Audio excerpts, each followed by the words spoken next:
अस्सलाम वालेकुम ख़वातीन व हज़रात, आपका मेज़बान जुनैद सलीम हाजिर है आज के हस्बे हाल के साथ। और मेरे साथ शो में शामिल है नाजिया और हम सबको बहुत अजीज, बहुत प्यारे अजीजी। अस्सलाम वालेकुम जी। अस्सलाम वालेकुम। वालेकुम क्या हाल है जनाब? ठीक ठाक हैं? आज खैरियत है? बहुत हालचाल पूछ रहे हो, सलाम वलाम कर रहे हो। ये हर इंसान पे फर्ज होता है कि वो जब भी किसी दूसरे शख्स को मिले तो उसे अस्सलाम वालेकुम कहे। आज से पहले तो तुम्हें कभी अखलाकी दर्स याद नहीं आया था? वो पहले कर लेता था ना, अभी तो मैं दौड़ता दौड़ता आके बैठ गया हूँ तो तुमने प्रोग्राम शुरू कर दिया। हैरत की बात है, अब देर से है और फिर भी मूड अच्छा है इनका। देर से इसलिए आया हूँ कि मुझे वो बेगम ने कहा था कि जरा गोश्त ला के तो घर दे जाओ। अच्छा, तो मूड इसलिए ठीक है कि गोश्त मिला नहीं, शुक्र है पैसे बच गए हैं। वैसे भाजनाद यार मैं हैरान हो गया हूँ ये देख के। चलो ये सब्जियां तो बाहर से आ रही थी, प्याज बाहर को जा रहे, एक्सपोर्ट होना शुरू हो गया, सीमेंट भी एक्सपोर्ट होना शुरू हो गया, जेड़ी जेड़ी चीज एक्सपोर्ट हो रही है सब महंगी होती जा रही।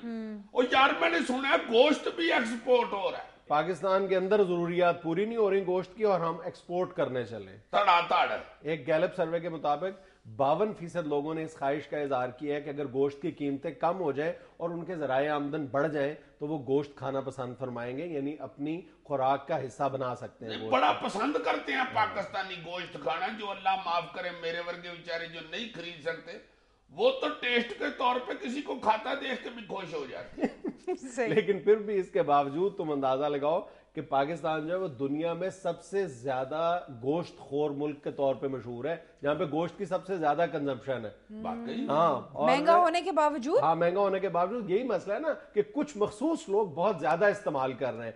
52% लोग बेचारे गोश्त से महरूम है, जो यानी खाते पीते लोग हैं। उसके बाद 37% लोगों ने इस ख्वाहिश का इजहार किया है कि वो सब्जियों को अपनी खुराक का हिस्सा बनाना चाहते हैं, और 10% ऐसे भी बदनसीब हैं जिनका ये कहना है कि वो दालों को अपनी खुराक का हिस्सा बनाना चाहते हैं, यानी उन्हें दालें भी नसीब नहीं। तो यार ये हमारा मुल्क कैसे सबसे ज्यादा गोश्त खाने वाला मुल्क बन गया जी? ये यूरोपियन कंट्री, ये गोरे गारे जो हैं, ये तो कई ऐसे जानवर भी खा जाते हैं जिनका हम नाम भी नहीं लेते। और इधर कोरिया की तरफ अगर चले जाओ, अल्लाह माफ करे, वो तो हर हिलने वाली चीज खा जाती है। इसीलिए तो डरते हुए हिलरी उधर जाती नहीं है कि कहीं ये मुझे हिलरे से हिलने वाली चीज न समझ के खा जाए।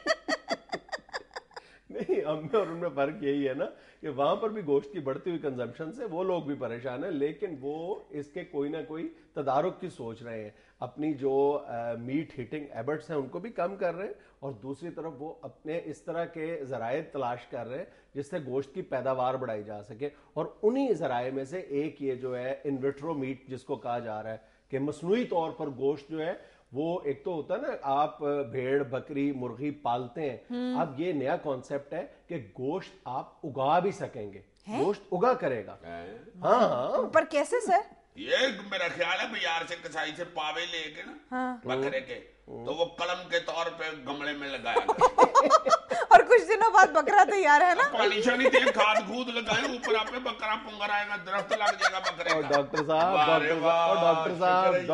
डॉक्टर साहब, मैं मजाक नहीं कर रहा, पूरी संजीदगी मैं भी मजाक से तो नहीं समझा रहा, उसे सही कह रहा हूँ। दरख्त पूरा हो जाया करेगा यार, फजूल बोलते नीचे खड़े होके बंदे डांग के साथ पोठ की बोटियां उतार यार फजूल ना बोलते जाओ, मैं सीरियस हूँ यार। ये गर्दन वाला पौधा ठीक है, यखनी के लिए इसकी मौजूदगी में कोई सीरियस बात हो सकती है यार? गोश्त डैम सीरियस, मैं तुम्हें संजीदगी से बता रहा हूँ, इन विट्रो मीट यही है। यू आर डैम फूल यार बोल रहे हो यार। गोश्त कैसे यार? देखो वही तो वो बताने लगे कि वो उगेगा कैसे। ये कोई इंकशाफ नहीं मैं कर रहा, बहुत सालों से वो ये तरक्की याफ्ता मुल्क है, वो इस पर काम कर रहे थे, और अब ये तजर्बाती तौर पर तो पूरी तरह कामयाब हो चुके हैं। और अब जो मरहला है वो कमर्शियल लेवल पर इसकी तैयारी का है, प्रोडक्शन का है।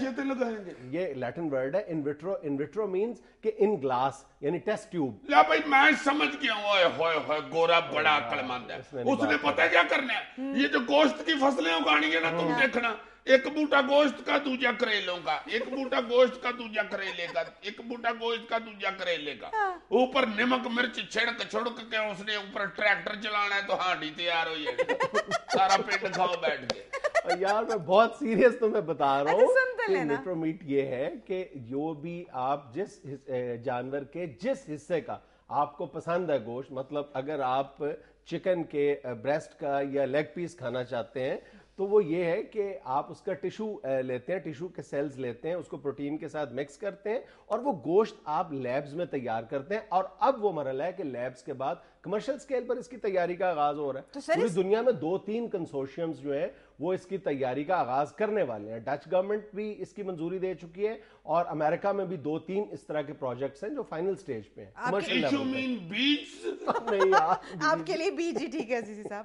ویسے مجھے سمجھ نہیں آ رہی ہے انگریزوں کو اس آرٹیفیشل گوشت کی کیا ضرورت پڑ گئی؟ نہیں, پہلی بات تو یہ کہ آرٹیفیشل گوشت نہیں ہے, یہ بالکل اصلی گوشت ہے. اصلی گوشت کا ذائقہ, اس کی تمام خصوصیات 100% اصلی. اسی طرح دانتوں میں بوٹی پھنسا کرے گی صاحب پلیز, تیلی مارنے کا موقع ملے گا.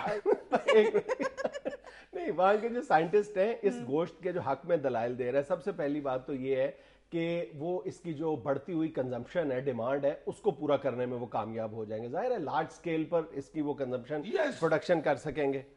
یا پلیز کچھ اور فرمانا ہے تو فرما لو پہلے. کامیڈی اور تمہاری ساری انگریزی سیریز ہے. اچھا عزیز صاحب, اتنے تم تیز ہیں. اچھا صرف 2 منٹ کے لیے نا سن لیں وہ کیا کہہ رہے ہیں. دیکھو, یہ بہت عرصہ پہلے جو برٹش پریمیئر تھا لیڈر ونسٹن چرچل, جس کی بہت ساری پیش گوئیاں درست ثابت ہو چکی ہیں, اسی لیے اس کو کہا جاتا تھا کہ بہت بڑا ویژنری لیڈر تھا. اس نے بہت سال پہلے یہ بات کہی تھی کہ وہ وقت دور نہیں ہے جب ہم چکن ونگز یا چکن بریسٹ کو پورے کے پورا چکن پال کر وہ حاصل کرنے کی جو کوفت ہے اس سے آزاد ہو جائیں گے, اور ایک وقت آئے گا کہ ہم مخصوص ماحول میں مخصوص جو جانوروں کے حصے ہیں وہ ان کی پرورش کر پائیں گے. اور آج وہ وقت آ گیا. سر یہ تو پھر اسی طرح ہو گیا نا جیسے ہیومن کلوننگ ہو رہی تھی, ابھی میٹ کلوننگ ہو رہی ہے. نہیں, یہ بالکل کلوننگ نہیں ہے. کلوننگ بالکل ایک مختلف چیز ہے, لیکن بنیادی طور پر یہ جتنی بھی سٹڈیز ہیں بیسیکلی تو وہ جینیٹک انجینئرنگ ہی کی آگے شاخیں ہیں نا. سائنٹسٹ جو ہیں وہ اس گوشت کے حق میں جو سب سے بڑی دلیل دے رہے ہیں وہ یہ کہتے ہیں کہ اس وقت جو 18% ہماری پولوشن ہے ایئر میں وہ لائف سٹاک انڈسٹری کی وجہ سے ہے. اور جب ہم گوشت لیبز میں یا کنفائنڈ ماحول میں اگائیں گے جیسا کہ ہم ذکر کر چکے ہیں تو ہمیں اس پولوشن سے آزادی مل جائے گی. اور دوسرا وہ یہ کہتے ہیں کہ ایک بڑے رقبے پر, ایک اندازے کے مطابق ہمارا جو قابل کاشت رقبہ ہے پوری دنیا میں, اس کا 33% جو رقبہ ہے وہ صرف چارہ اگانے کے لیے استعمال ہوتا ہے. تو ہم وہ جو ہے 33% وہ بھی دیگر فصلیں اگانے کے لیے کام میں لا سکیں گے اور چارہ نہیں اگانا پڑے گا ہمیں. پھر وہ یہ دلیل دیتے ہیں کہ گوشت کے اندر بعض ایسے اجزاء موجود ہیں عام طور پر جو پائے جاتے ہیں گوشت میں, جب ہم خود گوشت تیار کریں گے تو ہمیں ان اجزاء سے بھی چھٹکارا حاصل ہو جائے گا. لیکن یہ سارے ان کے دلائل ہیں. ابھی اس کے جو اگینسٹ جو دلائل موجود ہیں ان کا بھی ایک پورا انبار موجود ہے, اس کی مخالفت وہاں پر بھی ہو رہی ہے. ابھی تو خیر یہ بہت بات کی بات ہے اس کے حرام یا حلال ہونے کا جو تصور ہے اسلامی ملکوں میں, یہ تو ایک بعد میں بحث شروع ہوگی. ابھی تو یہ بالکل ابتدائی طور پر ابھی تو وہاں پر بھی یہ ایکسیپٹیبل نہیں ہوا ان ملکوں کے لیے بھی. لیکن بہرحال اس کو بہت سنجیدگی کے ساتھ اس کو اب کمرشل لیول پر اس کی تیاری کا آغاز کیا جا رہا ہے. یس اب تو وہ جو گورا ہے نا جی, I tell you about his new research. اب تو وہ یہ جو سبزیاں اور پھل ہیں نا یہ اب اگانے کی بجائے پیدا کیا کریں گے. ہاں اب یہ سبزیوں کے آنڈے ملا کریں گے بازار سے اور اس میں سے چوچے نکالا کریں گے, پھر ہم اٹھا کے لے کے جایا کریں گے, بھائی جی ہمارا جو ہے حلوہ کدو یہ رہا, اس کو حلال کر کے اس کی بوٹیاں کر. اس کے بعد گھروں سے آوازیں آیا کریں گی, ہاں ڈی کڑیو وہ گوبھی اڑ کے دیوار پہ بیٹھ گئی ہے, پکڑو نیچے نکالو اس کو. ہماری گوبھی آج کل ماشاءاللہ ہانڈوں پہ بیٹھی ہوئی ہے, چھوٹی چھوٹی گوبیاں اتنی پیاری نکلی ہے. اب پرسوں چوتھے کا پالک اڑتی آئی ہے, ہماری گوبھی کا چوچا اٹھا کے لے بشیروں نے جال لے کے نہر پہ جایا کرنا ہے. چلو یار مولیاں پکڑنے چلے. مچھلیاں نہیں مولیاں, بلی مولی, رو مولی, بام مولی. یار شارک مولی تو اللہ معاف کرے, اس کے تو پتے ہی پیچھے 3-3 4-4 فٹ کے ہوتے.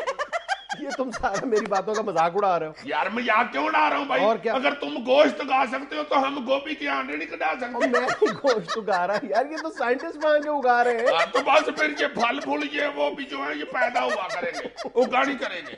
بچوں نے آ کے گھر کہنا کہتا میں گلی میں سے جا رہا تھا, ایک دوانا میرے پیچھے لگ گیا, दुआने ने मेरे पैर पे दंदी काट ली है। इसकी साइंस दुआने तक की है। नाज़रीन यहाँ पे लेनी है कमर्शियल ब्रेक, हमारे साथ रहिएगा। हाँ नहीं कुड़िया, ये देखना ये दीवार पे गाजर चढ़ी हुई है।